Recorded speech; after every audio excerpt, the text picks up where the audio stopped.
എല്ലാവർക്കും mummies and മീയിലേക്ക് ഒരിക്കൽ കൂടി സ്വാഗതം. എല്ലാവർക്കും സുഖമല്ലേ? ഇന്ന് ഞാൻ ഉണ്ടാക്കാൻ പോകുന്നത് ഒരു സൂപ്പർ പൈനാപ്പിൾ ജ്യൂസാണ്. ഒന്ന് കണ്ടു നോക്കാം. ഇതാണ് ഞാൻ ഉണ്ടാക്കിയ പൈനാപ്പിൾ ജ്യൂസ്. കണ്ടില്ലേ, നല്ല ഭംഗിയില്ലേ കാണാൻ, നല്ലൊരു മഞ്ഞ കളർ. ആ പൈനാപ്പിളിൻ്റെ ആ ഒറിജിനൽ മഞ്ഞ കളർ എനിക്ക് ജ്യൂസ് ഉണ്ടാക്കിയപ്പോഴും കിട്ടിയിട്ടുണ്ട്. അപ്പം നിങ്ങൾ ഇതുപോലെ ജ്യൂസ് ഉണ്ടാക്കി നോക്കി കഴിഞ്ഞാൽ നിങ്ങൾക്കും ഇതേപോലെ തന്നെ കിട്ടും. ഇപ്പോൾ പൈനാപ്പിളിൻ്റെ സീസണാണ്. പൈനാപ്പിൾ വാങ്ങാൻ വലിയ ചിലവൊന്നുമില്ല. ഇത് ആരോഗ്യത്തിന് വളരെ നല്ലതാണ്, കുട്ടികൾക്ക് നല്ല ഇഷ്ടപ്പെടും. അപ്പോൾ ഇതെങ്ങനെയാണ് ഉണ്ടാക്കുന്നത് നമുക്ക് നോക്കാം.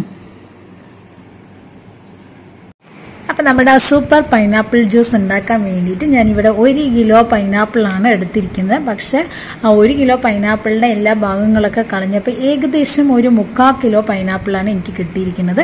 ഇതുപോലെ നല്ല ഫ്രഷ് ആയിട്ടുള്ള പൈനാപ്പിൾ നോക്കിയിട്ട് തന്നെ വാങ്ങണം. കാരണം ഇപ്പോൾ പൈനാപ്പിളിൻ്റെ സീസണാണ്, നമുക്ക് നല്ല പൈനാപ്പിൾ കിട്ടും. അപ്പം നല്ല പൈനാപ്പിൾ നോക്കി വാങ്ങി ഇതുപോലെ സ്ക്വയർ ആയിട്ടൊന്ന് കട്ട് ചെയ്തിട്ട് നമ്മൾ എടുക്കണം. അപ്പം നല്ല ടേസ്റ്റാണ് കേട്ടോ. എന്തായാലും നിങ്ങൾ ഇതുപോലെ ഒന്ന് ഉണ്ടാക്കണം. അടുത്തതായിട്ട് ഈ ജ്യൂസ് ഒന്നുകൂടി ഒരു ടേസ്റ്റ് വരാൻ വേണ്ടിയിട്ട് ഞാൻ കസ്കസ് ഉപയോഗിക്കുന്നുണ്ട്. ഇത് മാർക്കറ്റിലൊക്കെ വാങ്ങാൻ കിട്ടും, വളരെ വില കുറവാണ്. അപ്പോൾ ഇതൊരു 2 ടീസ്പൂൺ ഞാൻ എടുത്തിട്ട് ഇതിന് എന്താ ചെയ്യുന്നത് പറഞ്ഞു കഴിഞ്ഞാൽ 1 ഗ്ലാസ് വെള്ളത്തിലേക്ക് ഞാൻ ഒഴിച്ചിട്ട് കൊടുക്കുന്നുണ്ട്. 1 ഗ്ലാസ് വെള്ളത്തിൽ ഇത് ഒരു 5 മിനിറ്റ് കുതിർന്ന് വരണം. ഇത് ജ്യൂസിലൊക്കെ ചേർത്ത് കഴിഞ്ഞാൽ ഭയങ്കര സ്വാദാണ്. നിങ്ങൾ എന്തായാലും വാങ്ങിയിട്ട് ഉപയോഗിക്കണം. ഇനി 5 മിനിറ്റ് കഴിഞ്ഞിട്ട് നമുക്കിത് എന്താവുമെന്ന് നോക്കാം. അപ്പോൾ 5 മിനിറ്റ് കഴിഞ്ഞു. ഈ കസ്കസിൻ്റെ ആ വെള്ളം ചേർത്തതില്ലേ, അത് നമ്മളൊന്ന് ചെറുതായിട്ട് ഇതുപോലെ ഒന്ന് ഇളക്കി കൊടുക്കുക. അപ്പോൾ കണ്ടില്ലേ, ഇതെങ്ങനെ ഇത് ഈ വെള്ളത്തിൽ അലിഞ്ഞു ചേർന്ന് ഇതൊരു കുമ്പള പോലെ കണ്ടില്ലേ വന്നിരിക്കുന്നത്, കണ്ടില്ലേ? നല്ല രസമാണ് കേട്ടോ. ഇത് രസം മാത്രമല്ല, ഇത് ജ്യൂസിലൊക്കെ ചേർത്ത് കൊടുത്തു കഴിഞ്ഞാൽ ഒരു പ്രത്യേക ടേസ്റ്റ് തന്നെയാണ്. നിങ്ങൾ എന്തായാലും ജ്യൂസൊക്കെ ഉണ്ടാക്കുമ്പോൾ ഇത് വാങ്ങിയിട്ട് ഒന്ന് ഉപയോഗിക്കാൻ ശ്രദ്ധിക്കുക. ഇത് മാർക്കറ്റിലൊക്കെ വാങ്ങാൻ കിട്ടും, വളരെ തുച്ഛമായിട്ടുള്ള വിലയ്ക്ക് നമുക്ക് കിട്ടുന്നതാണ്. അപ്പോൾ ഇനി അടുത്തത് എന്തൊക്കെയാണ് ചെയ്യേണ്ടതെന്ന് നമുക്ക് നോക്കാം. ഇനി അടുത്തതായിട്ട് മിക്സ്ഡ് ജാർ എടുക്കുക. അതിലേക്ക് നമ്മൾ നേരത്തെ മുറിച്ച് വെച്ചിട്ടുള്ള പൈനാപ്പിളൊക്കെ ഇട്ട് കൊടുക്കുക.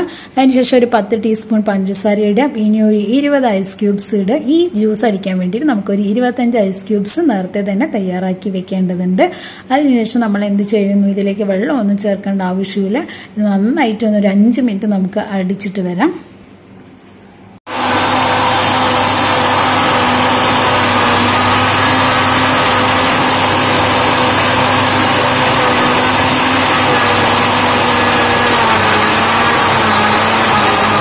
പൈനാപ്പിളിൻ്റെ വെള്ളം തന്നെ മിക്സിയുടെ ജാറിലേക്ക് നന്നായിട്ട് നടിക്കണം. പഞ്ചസാരയും ഐസ് ക്യൂബ്സും പൈനാപ്പിളും എല്ലാം കൂടി ചേർന്ന് നല്ല ഒരു സൂപ്പർ ടേസ്റ്റ് നമുക്ക് കിട്ടും. ഇനി അടുത്തതായിട്ട് നമ്മുടെ ജ്യൂസ് നമുക്കൊന്ന് അരിച്ചെടുക്കണം. അതിന് വേണ്ടിയിട്ട് ഞാനൊരു അരിപ്പി എടുത്തിട്ടുണ്ട്. ആ അരിപ്പിയിലേക്ക് ഞാൻ പതുക്കെ ഈ ജ്യൂസ് ഇങ്ങനെ ഒഴിച്ചു കൊടുക്കുന്നുണ്ട്. എന്നിട്ട് ഇതിലൊക്കെ കുറച്ച് കരടുണ്ടാവും, പൈനാപ്പിൾ ജ്യൂസ് അല്ലേ, അപ്പോൾ കുറച്ച് കരടുണ്ടാവും. ആ കരടൊക്കെ ഒന്ന് മാറിക്കിട്ടണം. മാറിക്കിട്ടിയാലേ ജ്യൂസ് നമുക്ക് നല്ലൊരു ഫ്രഷ് ആയിട്ട് കിട്ടുള്ളൂ. അപ്പോൾ അതിലേക്ക് നമ്മൾ ഇതുപോലെ പതുക്കെ ഒന്ന് ഇളക്കി കൊടുക്കുക. അപ്പോൾ ഇത് വേണമെങ്കിൽ ഈ സമയത്ത് നിങ്ങൾക്ക് മധുരമൊക്കെ കറക്റ്റാണോ എന്ന് നോക്കുക. കാരണം ഞാൻ ഇതിലേക്ക് ഒരു 10 ടീസ്പൂൺ പഞ്ചസാരയാണ് ഇട്ടിരിക്കുന്നത്. അത് വളരെ കറക്റ്റാണ്. അപ്പോൾ അതിനെ നിങ്ങൾക്ക് ഇഷ്ടമനുസരിച്ച് ചെയ്യാം.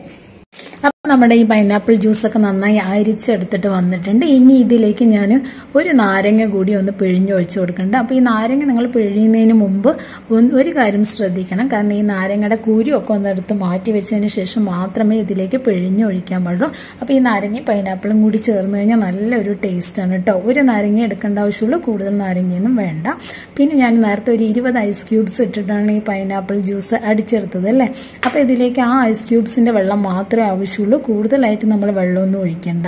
അപ്പോൾ കൂടുതൽ വെള്ളം ഒഴിച്ച് കഴിഞ്ഞാൽ ഇതിന് ടേസ്റ്റ് ഉണ്ടാവില്ല. കാരണം പൈനാപ്പിൾ ജ്യൂസ് എപ്പോഴും കുറച്ചൊരു കട്ടിയായിട്ട് ഇരിക്കുമ്പോഴാണ് നല്ലൊരു രുചി ഉണ്ടാവുക. അപ്പോൾ നമുക്കിതിപ്പോൾ ഒരു 5 പേർക്ക് ഉപയോഗിക്കാൻ പറ്റും. ഇപ്പോൾ ഈ 3/4 കിലോ പൈനാപ്പിളാണ് ഞാൻ എടുത്തിരിക്കുന്നത്. അതൊരു 5 പേർക്ക് സുഖമായിട്ട് കുടിക്കാൻ പറ്റും. അപ്പോൾ ഈ ലോക്ക്ഡൗൺ സമയത്തൊക്കെ നമ്മൾ വെറുതെ ഇരിക്കുമ്പോൾ പൈനാപ്പിളും സീസണാണ്, കിട്ടും. അപ്പോൾ കുട്ടികൾക്കൊക്കെ അത് നല്ലതാണ്, ആരോഗ്യത്തിന് നല്ലതാണ്, നല്ലൊരു ഉന്മേഷം കിട്ടും. അപ്പോൾ നമുക്ക് അടുത്ത എന്താണെന്ന് നമുക്കൊന്ന് നോക്കാം. അടുത്തതായിട്ട് നമ്മളൊരു ജ്യൂസ് ഗ്ലാസ് എടുക്കാം. ഈ ജ്യൂസ് ഗ്ലാസ് എടുത്തിട്ട് അതിലേക്ക് നമ്മൾ നേരത്തെ കസ്കസ് വെള്ളത്തിലിട്ടിട്ട് നന്നായിട്ട് ബബിൾസ് പോലെ ആക്കി എടുത്തിട്ടില്ലേ, അത് ബബിൾസ് ആയിട്ടുള്ളത് അത് ഇതിൻ്റെ അടിയിലേക്ക് ഇട്ട് കൊടുക്കുക. അടിയിൽ വേണം നമ്മൾ ഇടാൻ, എങ്കിലേ ഇത് നന്നായിട്ട് പൊന്തി മുകളിലേക്ക് വരുള്ളൂ. അതിനുശേഷം നമ്മൾ പൈനാപ്പിൾ ജ്യൂസ് ഇതിലേക്ക് ഒഴിച്ചു കൊടുക്കുന്നുണ്ട്. കണ്ടില്ലേ, നല്ല ഒരു ഭംഗിയിൽ നല്ല നാച്ചുറൽ ആയിട്ടുള്ള ആ മഞ്ഞ കളർ കാണുന്നില്ലേ. പിന്നെ ഇതിലേക്ക് ഒരു 5 ഐസ് ക്യൂബ്സ് കൂടി നമ്മൾ ഇട്ട് കൊടുക്കണം. അപ്പോൾ കണ്ടില്ലേ, എന്താ കിഡിലൻ നമ്മുടെ പൈനാപ്പിൾ ജ്യൂസ് ഇവിടെ റെഡിയായി കഴിഞ്ഞു.